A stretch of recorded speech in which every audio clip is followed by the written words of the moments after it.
Kusangpo and welcome to Bhutan This Week. I'm Namgizam. Our top stories for the week. His Majesty the King confers the National Order of Merit Gold to Dr. Samli Pliambangchang, the Regional Director of the World Health Organization.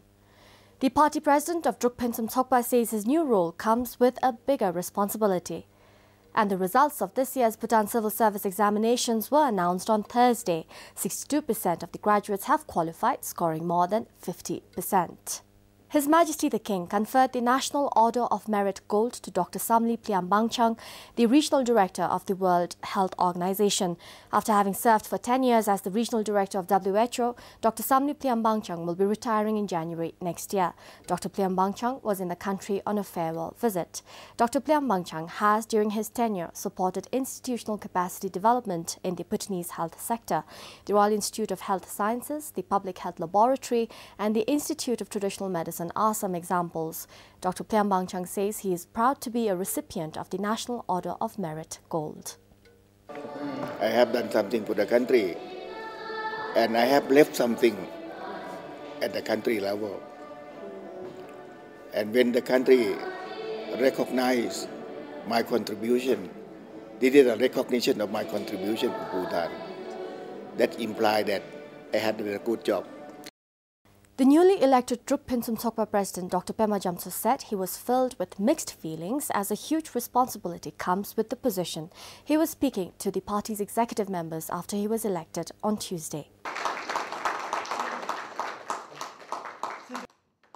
The executive members also elected 3 new vice presidents. The National Assembly representative of Panbang, Doji Wangdi, was elected as the vice president for party affairs.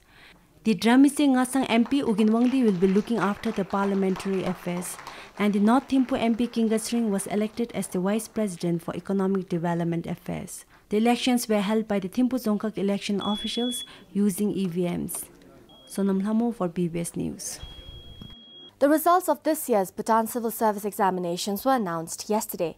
62% of the graduates have qualified, scoring more than 50%. In the general category, Gezang Wangchu topped. Pinso Wangdi came second and Jigme Pinso was third.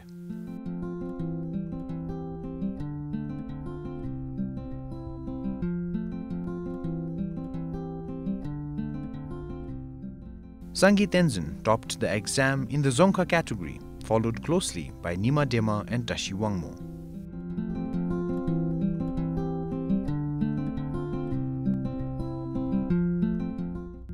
The technical category had 2 toppers, Tandin and Kinzang Nobu. Zenchu Gelson in second position and Saran Pradhan and Chonga Tsiring shared the third place.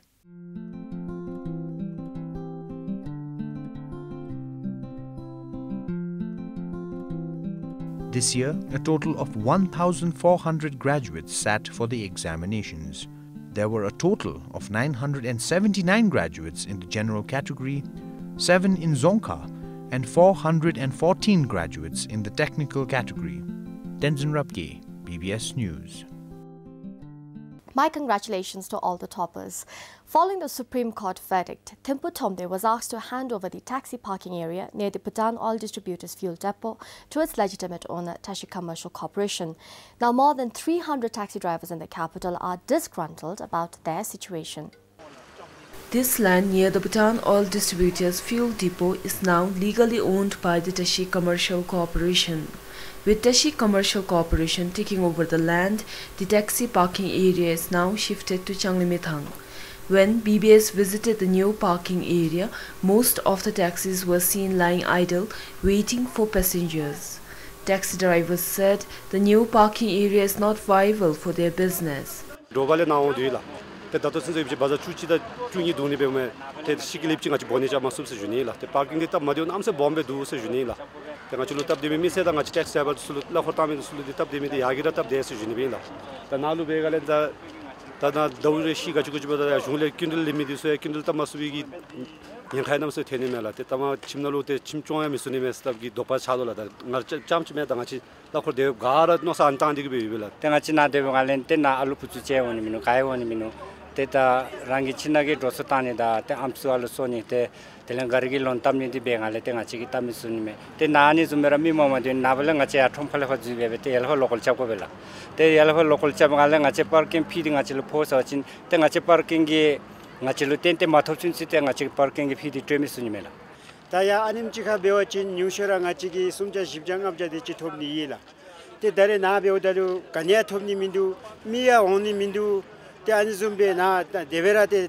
님소 온도 좀지 야수이라 때 같이 때다 야렌테 시티기 데미 시티기 다 짜시기 사이세 마팔레라데 데미테 때 야한테 담치루 베가는데 पुरा राउचप दिखे दाचिडो बेगाले मापले थाना गाडी छुकुजिरा माशोंबे पुरा राउचप दनुला त्यानी बेदा ngachilu kidu seru jungi anem chikha jigobela ata bebachinga chera yagi hema parking nimdalu beodalu ngache toba choche dinle baza gegu chothamgi nongkonalu te shibjangabjare thopse shuni te toto na ondbe ngache nalu tobai tochora te chama subse shuni te ti kacha mosoji ngache parking de yagira na thapchi yobachin segi te ngache keragi taxi mangi ani se shuni te ngachi lo kangel bomshochi te gari ge londi te tamasu ho segi te ngachi ge chage bomshochi ra tin se shuni. Taxi drivers said the government should consider well laid out parking lots for the benefit of taxi operators. Meanwhile, taxi drivers have submitted a petition to the higher authority. Sharab Zongmo for BBS News. Coinciding with the International Day for Persons with Disability, the first regional seminar on inclusive education with focus on children with disabilities was held in Paro this week. Prime Minister Sringtopke attended the opening. At least 200 people, including policymakers, experts, teachers, students and representatives from NGOs, private and government organizations are attending the seminar. Addressing participants, Lonchin Sringtopke highlighted the importance of ensuring access not only to education but to quality education. Ensuring that with access comes quality education. Access alone does not constitute inclusive education. We must be prepared to ensure that the children with disabilities that we educate have the foundations to enjoy a lifelong education. Among the participants is the principal of Munseling Institute, Tsongpen Wangdi. He says it is a predominant but baseless belief that a child with disability cannot be educated. He shares that many students in his school have proven that they are as capable as any other person. Our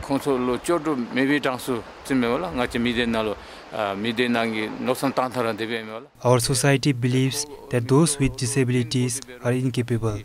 But we need to look at the child's interest and skills and then educate and engage him in activities accordingly.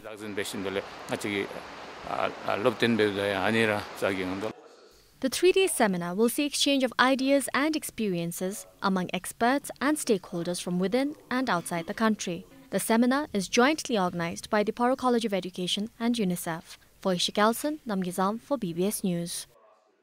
The recently retired famous Indian cricketer Sachin Tendulkar is now UNICEF's first regional ambassador for South Asia. He was formally appointed to the post in Mumbai. Sachin Tendulkar needs no introduction to most South Asians, whether cricket fans or not. It is due to his appeal to the masses in India and outside that he has been appointed the regional ambassador for UNICEF. When you were playing cricket, you had the unique power to reach all villages, all communities throughout South Asia. And we believe that you can be as effective in reaching each and every village and community to change behaviors in relation to hygiene and sanitation.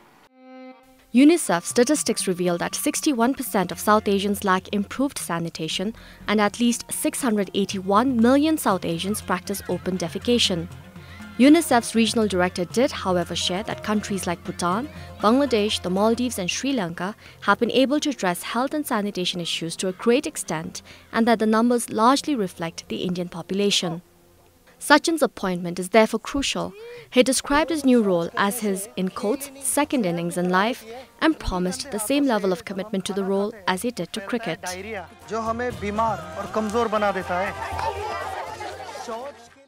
Thank you very much for allowing me to start this wonderful second innings of my life. Let us all strive towards sanitation for all of us, more so important with children who don't understand how important it is to wash your hands with soap. Bhutan's household and sanitation coverage is at an impressive 90%, but the WHO-UNICEF Joint Monitoring Programme finds that ensuring access to improved sanitation is insufficient in the country. UNICEF Bhutan also shares that the country's major challenge lies in improving the Bhutanese attitude and level of practice concerning hygiene. UNICEF's regional coordinator says she is hopeful about Sachin Tendulkar bringing about the change in attitude towards sanitation and hygiene.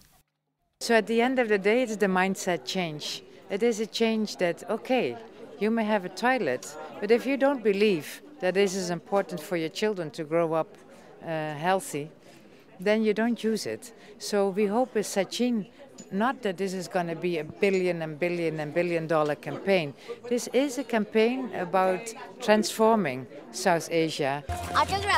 Sachin is expected to visit several countries in South Asia as UNICEF's regional ambassador from the start of next year. Bhutan is on his list as well. From Mumbai, this is Namgizam for BBS News. Apart from entertainment, films and documentaries are being looked at as a means to promote tourism in the region. At a 3-day workshop on the roles of films and documentaries in promoting regional tourism, local filmmakers were urged to work towards producing films that meet international standards.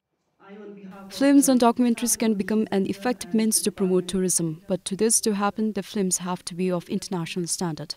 As the filmmakers and other stakeholders from the SAARC region gathered in Thimphu to discuss the roles of films and documentaries in promoting regional tourism, Bhutanese filmmakers were urged to produce movies not just for the Bhutanese audience but for the international audience as well. As a GNA society, we need the balance. We don't want a society with only politicians and business people, but we need the artists to come up. And Bhutanese society has always been strongly characterized by creative people. The artists, singers, dancers has been very much used to be part of our, or is a part of our daily lives. So it's very important that this is developed, and also remember that we have a very rich bank of mythology, epics, fables, folk tales. We have current day, contemporary stories. In other words, we have the narrative, we have the stories. We need to convert those into quality film. Quality films will also help boost the sustainability of the film industry. If we are aiming at a Bhutanese audience, we are already aiming at a limited audience. So that will sustain only a limited number of films. Okay, I hope that our filmmakers, will build up to an international standard and make films for the world. Films, preferably films about Bhutan for the international audience. Besides joint production of documentary films amongst the region, the director of SAARC Information Center said there are plans to organize documentary film festival around next year. The documentary film festival promote the cultural and historical and natural resource to use and to promote the tourism also and other development aspect, the area cooperation of SAARC. The workshop organized by SAARC Information Center in coordination with the Department of Information and Media ended today. Pemasuki for BBS News. The rehabilitation of the Taklai irrigation system under Gelufadungkak will start soon. The groundbreaking ceremony was held on Wednesday.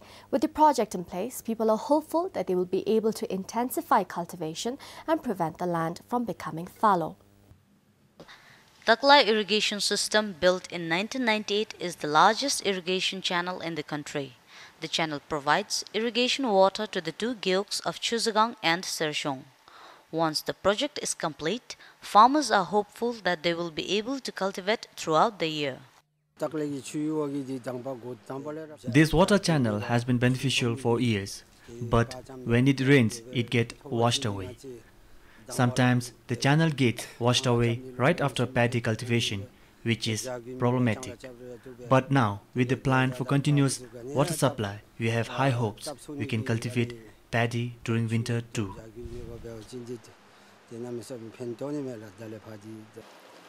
Despite the channel being the main source, it gets washed away every monsoon and maintenance works has to be carried out annually. The maintenance work costs over 2 million niltrum annually. Meanwhile, farmers are exhausted in carrying out the maintenance work. With continuous water supply, we can do farming in winter also. In summer, sometimes we have to repair the channel twice a week. 1 hour of rainfall and it gets washed away. Now DNC is taking this project and it will definitely be beneficial. Earlier we used to cultivate crops like paddy, maize and wheat, but henceforth we can do vegetable farming as well. The rehabilitation project includes construction of weir at the source, high and low level main channel, permanent headrest channel, sedimentation tank, flood protection retaining walls, and repairs of several other link canals and distribution canals. Station to measure river flow will also be installed. The project, worth approximately 575 million niltrum by Dai Nippon Construction and Sanyo Consultant, will be completed by June 2015. Ishari Gurung, BBS News, Kilifu. The World AIDS Day campaign in Bhutan focused on the elimination of parent-to-child transmission of HIV by 2015. Of the total 346 cases reported, 27 are parent-to-child transmission, which according to the Health Minister is a concern. This year's theme is on getting to zero, meaning zero new HIV infection, zero discrimination and zero AIDS-related deaths. Given the size of our population, the rate of parent-to-child transmission of HIV is a concern. It is now time for us to turn the tide around. We can do if we make sure that every pregnant woman visits our health facilities to get tested for HIV, preferably during the first trimester of the pregnancy. The UN Resident Coordinator also acknowledged the government's strong commitment on the pledge to eliminate mother-to-child transmission of HIV by 2015. The progress thus far has been remarkable. With policy interventions to mandate all pregnant women to undergo HIV testing and counseling during their antenatal care visits, and also to provide free antiretroviral treatment to those pregnant women who are HIV positive. Her Majesty the Queen Mother Sanghacharan Wangchuk, also the Goodwill Ambassador of UNFPA, graced the occasion.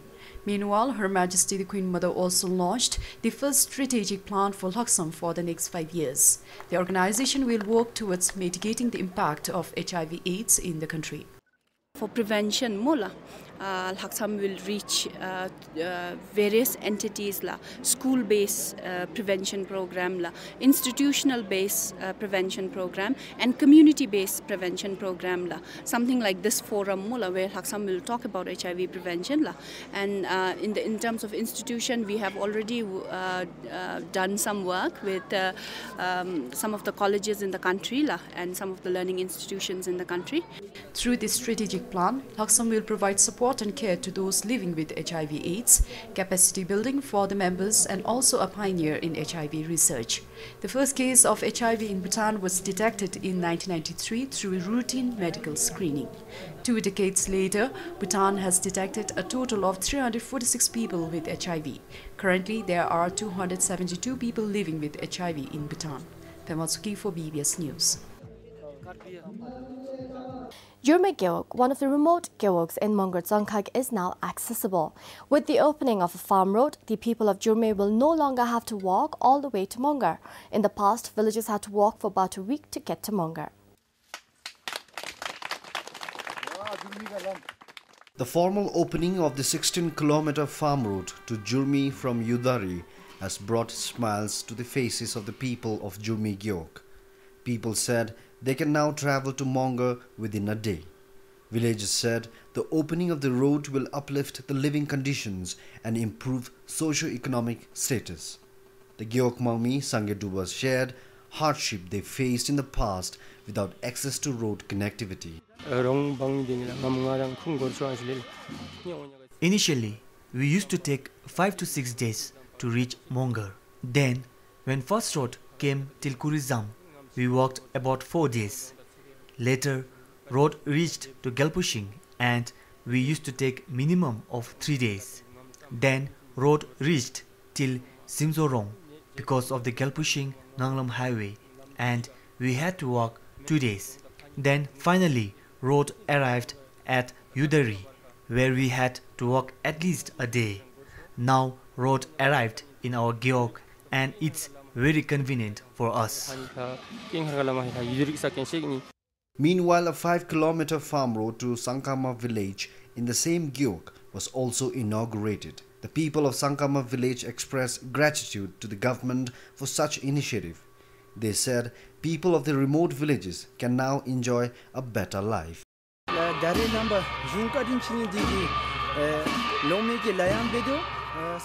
We are thankful to the government for the road and electrification works are also in full swing. Our main product is orange, but we had difficulty in looking for a market. We have to take it to either to Gelpushing or Pemagatsal, which takes over 3 to 4 days walk, carrying our own load.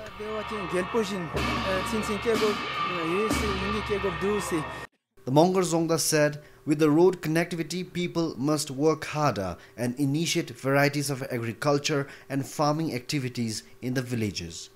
Zongda also said it is the responsibility of the people of Jurmi Gyok to take care of the farm road. The Gyok consists of 5 chioks with 319 households. Jurmi Gyok is one of the remote Gyoks in Mongar Zongkak.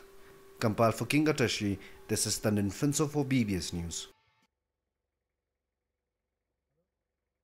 A national workshop on integrated solid waste management strategy and waste regulations was held in the capital last Sunday. This was in line with the vision to move towards zero waste and to strengthen existing waste regulations. Despite the enactment and the implementation of the Waste Prevention and Management Act 2012, managing waste is said to be the biggest challenge faced today in the country. The Secretary of the National Environment Commission said a strong, comprehensive regulatory framework for integrated solid waste management will help in the effective governance of waste. He said Bhutan lacks a robust and specific regulatory framework to provide guidance on solid waste management. The Secretary said there is also a lack of policies and strategy to tackle waste problem. Officials from the National Environment Commission said that the Waste Prevention and Management Regulation 2012 has no clear direction for implementing agencies and accountabilities. Meanwhile, the integrated solid waste management strategy will have all the clauses that are not reflected in the regulation. Some of the strategies include improving the waste management system and people paying for the services they avail, among others. The strategy was developed by Swiss Resource Center for Consultancies and Development with support from Helvetas. It was developed based on a waste survey conducted in 5 Zongkaks covering a total of 1,589 households. Today, an average household of Thimphu is said to be generating a minimum of 448 kg of waste in a year. Sherab Zangmo for BBS News. In Phintsling, the Thomde Education Office has received about 360 applications for pre-primary admissions. There are only 3 schools under the Thomde which take pre-primary students. Phintsling Lower Secondary School, that has the highest number of Class PP sections under Thomde schools, has received over 200 applicants. However, after verifying the age, the figure of eligible applicants has reduced. Going through the date of birth, we found that about 60% of the total would qualify, and about 40% they don't meet the criteria because we found that they are underage, so which brings to total of about 97-98 students who qualify, and we have a vacancy for 110. So it is not a pressure for us, and we will be able to easily accommodate all these qualified ones. The Tromde office, as per the parents' choice of school, distributed the applicants to respective schools.